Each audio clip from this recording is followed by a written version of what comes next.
कहानी की शुरुआत होती है सैन फ्रांसिस्को के FBI डिपार्टमेंट में, जहां फ्रैंक और मैथ्यू नाम के दो पुलिस डिटेक्टिव्स रात के अंधेरे में चुपके से अंदर घुस आए थे। इसके बाद वो एक खास कमरे में पहुंचे जहां FBI ऑफिसर्स को ही जाने की इजाजत थी और वहां के कंप्यूटर का डेटा देखने लगे। असल में उन्हें किसी खास बोन मैरो वाले इंसान की तलाश थी। थोड़ी देर ढूंढने के बाद उन्हें पीटर जे नाम के एक आदमी का डेटा मिला। वो एक खूंखार अपराधी था जिस पर हत्या और बलात्कार जैसे संगीन आरोप थे। इस समय पीटर पेलिकन बे स्टेट जेल में कैद था। हालांकि वो 9वीं क्लास तक ही पढ़ा था, मगर उसका IQ 150 से भी ज्यादा था। इसके अलावा वो 2 बार जेल से भाग चुका था और 2 पुलिस वालों की जान तक ले चुका था। उसने पुलिस वालों को जिंदा जलाकर उनकी ID की मदद से बाकी पुलिस वालों को चकमा दे दिया। पीटर एक मामूली अपराधी नहीं बल्कि एक बहुत शातिर आदमी था जो लोगों के दिमाग से खेलना बखूबी जानता था। खैर, अगले दिन फ्रैंक और पुलिस कैप्टन जेल में पीटर से मिलने गए। जब फ्रैंक पीटर से मिला तो उसने खुलासा किया कि उसके 8 साल के बेटे को लुकीमिया है।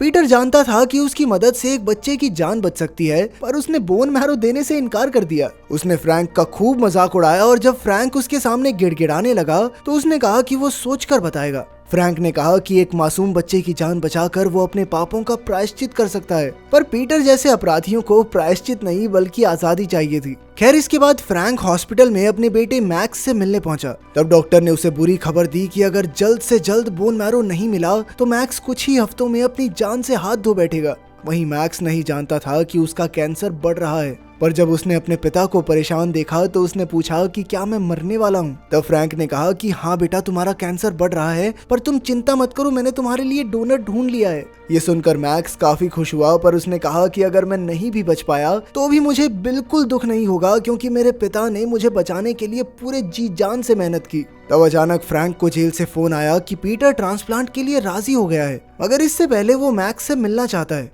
फ्रैंक थोड़ा हिचकिचाया, पर उसने मैक्स को जेल लाने का वादा किया। फिर अगले दिन पीटर और मैक्स एक कमरे में बैठे थे। पीटर ने मैक्स से कहा कि उसे अंकल पीट कहकर बुलाए और फिर कुछ देर बातें करने के बाद उसका डोनर बनने को राजी हो गया। तब मैक्स बहुत खुश होकर अपने पिता के पास दौड़ते हुए गया। फिर पीटर ने फ्रैंक के सामने अपनी मांगे रखी। उसने कहा कि उसे बाकी कैदियों से बातचीत करने की इजाजत दी जाए, उसे सिगरेट दी जाएं और जेल की लाइब्रेरी में जाने की इजाजत मिले। पहले तो जेल का वार्डन उसकी मांगे मानने को तैयार नहीं हुआ, मगर फ्रैंक ने जैसे तैसे बड़े ऑफिसर्स से बात करके उसे मना लिया। इसके बाद पीटर को एक सिगरेट दी गई और उसने फॉर्म पर साइन कर दिया। इसके बाद जब वो अकेला था तो वो अपने जूतों के लेस अपने अंगूठे से बांधकर खींचने लगा और उसने अपने अंगूठे की हड्डी तोड़ दी। असल में ये उसके प्लान का पहला हिस्सा था। वहीं दूसरी ओर मैक्स को डर था कि अगर उसे पीटर जैसे एक अपराधी का बोन मैरो मिलेगा तो वो भी उसके जैसा न बन जाए। तब फ्रैंक ने उसे समझाया कि पीटर के गुनाहों की जिम्मेदार उसके शरीर से ज्यादा उसकी आत्मा है। उधर जेल में पीटर ड्रग्स की तस्करी करने वाले एक कैदी से मिला। वो कैदी पीटर की मदद नहीं करना चाहता था, मगर पीटर ने उसे जान से मारने की धमकी दे दी। फिर उसने कहा कि उसे नारकैन नाम का एक एंटी ड्रग चाहिए। उस कैदी ने पूछा कि आखिर तुम्हें ये ड्रग क्यों चाहिए? तो पीटर ने कहा कि जल्द ही तुझे ही नहीं सबको पता चल जाएगा। खैर, अब वो कैदी ड्रग लाने में जुट गया और इधर पीटर लाइब्रेरी में मौजूद कंप्यूटर में उस हॉस्पिटल का नक्शा देखने लगा जहाँ ट्रांसप्लांट होने वाला था। वो इसके साथ साथ चेस खेलकर गार्ड्स को चकमा देता रहा। वहीं दूसरी ओर पुलिस फोर्स हॉस्पिटल में पीटर को लाने से पहले वहां की सुरक्षा का इंतजाम करने में जुट गई थी। उधर हॉस्पिटल के ऊपर कई हेलीकॉप्टर उड़ रहे थे और कई फौजी पीटर को जेल से हॉस्पिटल ले जाकर वापस जेल में ले आएंगे। आखिरकार ट्रांसप्लांट से एक रात पहले ड्रग बेचने वाले कैदी ने पीटर को दवाई के नाम पर उसका कहा हुआ ड्रग दे दिया। जब पीटर अपने कमरे में आया तो उसने इस ड्रग का कैप्सूल अपनी जीभ के नीचे छुपा लिया। फिर अगली सुबह सैकड़ों गार्ड्स और कई गाड़ियां पीटर को लेकर हॉस्पिटल की ओर रवाना हो गई। उसे कुर्सी से बांधकर कमरे में लाया गया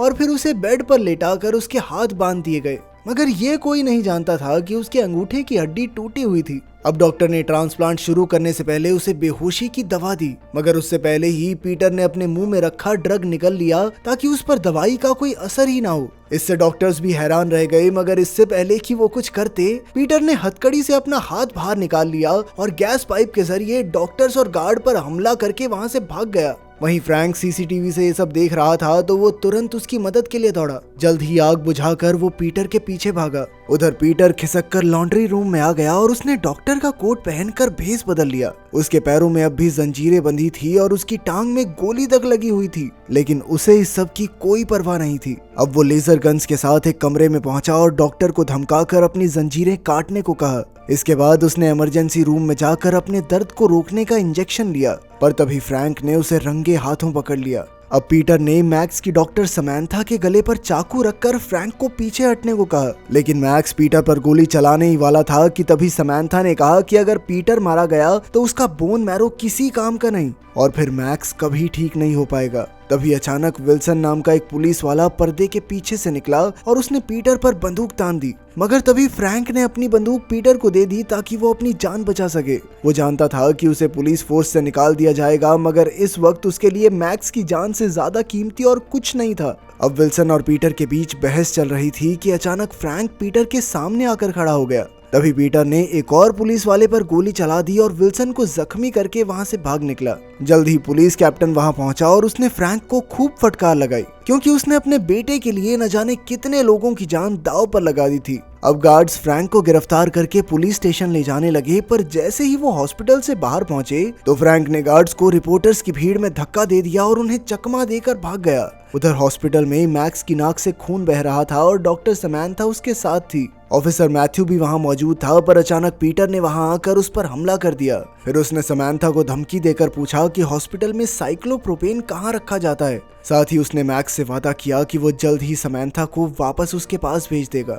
उधर फ्रैंक भी बिना समय गवाए बाइक लेकर हॉस्पिटल में घुस आया और पीटर को ढूंढने लगा। तभी वो मैक्स से मिला और देखा कि वो बिल्कुल ठीक था। फिर उसने मैथ्यू की मदद की। तभी मैक्स ने उसे बताया कि पीटर साइक्लोप्रोपेन के बारे में बात कर रहा था। अब फ्रैंक ने मैक्स को मैथ्यू के हवाले छोड़ा और बाहर की ओर भागा। उधर पीटर ने समैंथा को एक बैग में साइक्लोप्रोपेन के 2 टैंक्स रखने को कहा और फिर उसे इलेक्ट्रिकल रूम ले जाने को कहा। असल में वो पूरे हॉस्पिटल में धमाका करके यहाँ से भागने की फिराक में था, ताकि फिर कोई भी उसे पकड़ न सके। मगर तभी अचानक समैंथा ने उस पर टैंक से हमला कर दिया और फिर वहाँ से भाग निकली। तभी वो फ्रैंक से मिली और फ्रैंक ने उससे गुजारिश की कि वो पीटर के बारे में पुलिस को ना बताए, क्योंकि वो तो देखते ही पीटर को मार डालेंगे। आखिरकार समैंथा मान गई और मैक्स के पास चली गई। इसके बाद फ्रैंक सीधा प्रोपेन रूम पहुंचा जहां पीटर मौजूद था, पर पीटर जानता था कि फ्रैंक उसे कभी नहीं मारेगा, इसीलिए वो कमरे में धमाका करके भाग निकला। इस धमाके से पूरे हॉस्पिटल का इलेक्ट्रिकल सिस्टम बंद हो गया और सारे वेंटिलेटर्स भी रुक गए।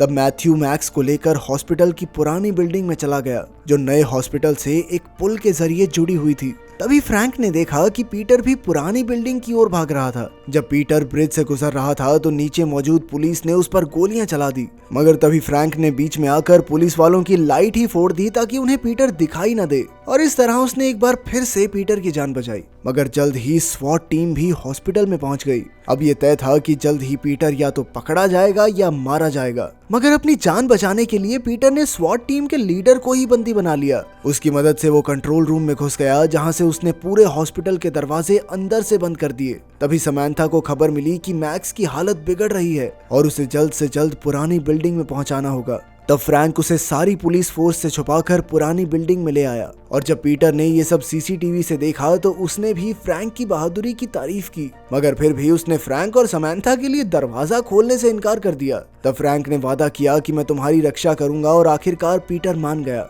इसके बाद फ्रैंक और समैंथा मैक्स के पास पहुंचे और पीटर अपने प्लान के आखिरी पड़ाव को अंजाम देने पहुंच गया। अब वो कई लोगों को बंदी बनाकर छत पर ले आया। वो जानता था कि कैप्टन और उसकी पूरी टीम पुल से होते हुए पुरानी बिल्डिंग की तरफ आ रहे होंगे। असल में पीटर ने पुल के पास प्रोपेन का टैंक रखा था ताकि धमाके में पूरी टीम मारी जाए, पर उसी वक्त फ्रैंक ने टीम के पुल पर चढ़ने से पहले ही टैंक में धमाका कर दिया और पूरी टीम की जान बचाई। अब बिल्डिंग में सिर्फ पीटर, फ्रैंक, मैथ्यू, मैक्स और समैंथा मौजूद थे। मैथ्यू, मैक्स और समैंथा एक कमरे में बंद थे और उस कमरे के बाहर पीटर और फ्रैंक का आमना सामना हुआ। पीटर फ्रैंक को मारने ही वाला था कि मैक्स ने दरवाजा खोल दिया और अब पीटर उसे पकड़कर भाग गया। वो मैक्स को लेकर मुर्दा घर में पहुंचा, जहां से अंडरग्राउंड सुरंग निकलती थी। दरअसल यही पीटर का प्लान था, क्योंकि उसने पहले ही पूरे हॉस्पिटल का नक्शा अपने दिमाग में छाप लिया था। अब उसने दीवार में एक छेद किया और मैक्स से माफी मांगी, क्योंकि वो उसकी मदद नहीं कर पाया। खैर, फिर वो मैक्स को वहीं छोड़कर सुरंग के रास्ते फरार हो गया। सिर्फ आधे घंटे में सूरज निकलने वाला था और उसे पूरा यकीन था कि सुबह के ट्रैफिक में पुलिस उसे कभी नहीं ढूंढ पाएगी। खैर जल्द ही फ्रैंक वहां पहुंचा और सुरंग में पीटर के पीछे गया। उसने पीटर को नीली गाड़ी में भागते देखा तो उसने भी एक पुलिस वाले की गाड़ी चुरा ली और कंट्रोल रूम से मदद मांगी। पीटर का पीछा करते हुए उसने देखा कि वो पुल पर चढ़ने वाला था। उसने जल्द ही ब्रिज ऑपरेटर से बात की और खुद को पुलिस कैप्टन बताकर ब्रिज पर तुरंत सलाखें निकलवा दी, जिससे पीटर वहीं फंस गया। आखिरकार फ्रैंक और पीटर का फिर से सामना हुआ, पर तभी कैप्टन और उसकी टीम हेलीकॉप्टर से वहां आ पहुंचे और पीटर पर धुआंधार गोलियां चलाने लगे। मगर तभी फ्रैंक ने अपने सीने पर गोली खाकर पीटर की जान बचाई। जब पीटर ने भागने की कोशिश की तो फ्रैंक ने उसके पैर पर गोली चला दी और वो नीचे समुद्र में जा गिरा। आखिरकार ट्रांसप्लांट कामयाब रहा और मैक्स की जान बच गई। जब उसकी आंख खुली तो उसके हीरो पिता उसके सामने बैठे थे। वहीं दूसरी ओर पीटर भी जिंदा था। उसने गार्ड से पूछा कि मैक्स कैसा है। तभी अचानक उसका बेड आगे बढ़ने लगा और गार्ड को एहसास हुआ कि उसकी बंदूक गायब थी। अंत में पीटर ने उस पर बंदूक तान दी और कहा, मुझे यहाँ से बाहर ले चलो। शायद इस बार तो ये पक्का भाग जाएगा। इस बारे में आपकी क्या सोच है, ये कमेंट्स में जरूर बताना।